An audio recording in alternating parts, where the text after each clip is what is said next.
जय जगन्नाथ बंधुगण आज आम जानिबा 2026 वर्षटी मेष राशि व्यक्तिशेष मानक पई प्रेम जीवन दृष्टि किपरि कटिब से विषय से वीडियो को शेष पर्यंत देखंतु और जो माने आम चैनल को नुआ करी आछंती तले थिबा लाल रंगर सब्सक्राइब बटन को दबाई आम चैनल को सब्सक्राइब करंतु और पाखरे थिबा घंटी बटन को दबाई ऑल रे सिलेक्ट करंतु काहेकि ना आमे अपलोड करिथवा प्रत्येक वीडियो नोटिफिकेशन आपण सर्वप्रथमे पाई परिबे। बंधुगण मेष राशि व्यक्तिंक पई 2026 वर्षटी प्रेम जीवन और वैवाहिक जीवन दृष्टि उत्तम अनुकूल रहिबा।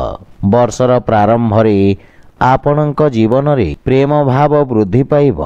आपण प्रेमी और जीवन साथी सहित उत्तम समय व्यतीत करिवे तथा तांको प्रेरित और उत्साहित मध्य करिवे। वर्षर प्रारंभ रे शुक्र और मंगलंक प्रभाव आपणक प्रेम जीवन रे पड़िब। आपण निज दायित्व को पार्टनर सहित शेयर करि परिबे।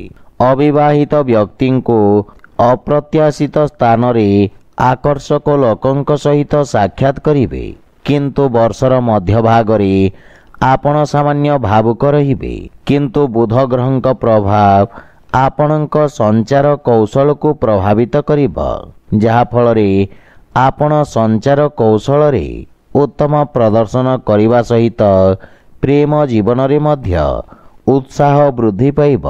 देवगुरु बृहस्पति आपणक जीवन रे आनंद और सहजता नेकी आसिबे। वर्षर प्रारंभ रे शुक्र और मंगलंक प्रभाव आपण को सकारात्मक परिणाम प्रदान करिब। प्रेमीक सहित परस्पर भावना को सम्मान करिवे। सेहीपरि बुध और शनिक प्रभावरु आपणक प्रेम संबंध रे स्पष्टता आसिब।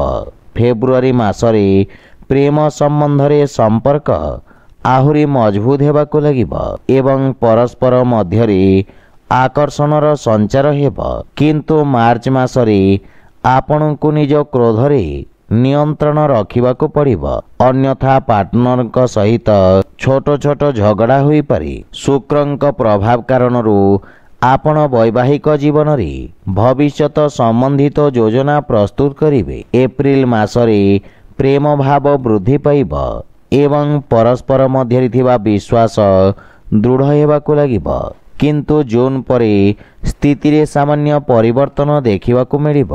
प्रेम जीवन रे किछि उच्च नीचर स्थिति सामना करिबाकु पड़िब किंतु अगस्त मासरे शुक्रंक प्रभाव कारणरू प्रेम जीवन रे चालुथिबा समस्यारू मुक्ति मिलिब एवं संबंध रे प्रगाढ़ता आसिब। देवगुरु बृहस्पति अक्टोबर मासरे आपणक प्रेम जीवन रे सहजता नेकी आसिबे एवं आपणक उत्साह रे वृद्धि घटिब तथा वैवाहिक दाम्पत्य जीवन मध्य सुखमय रहिब।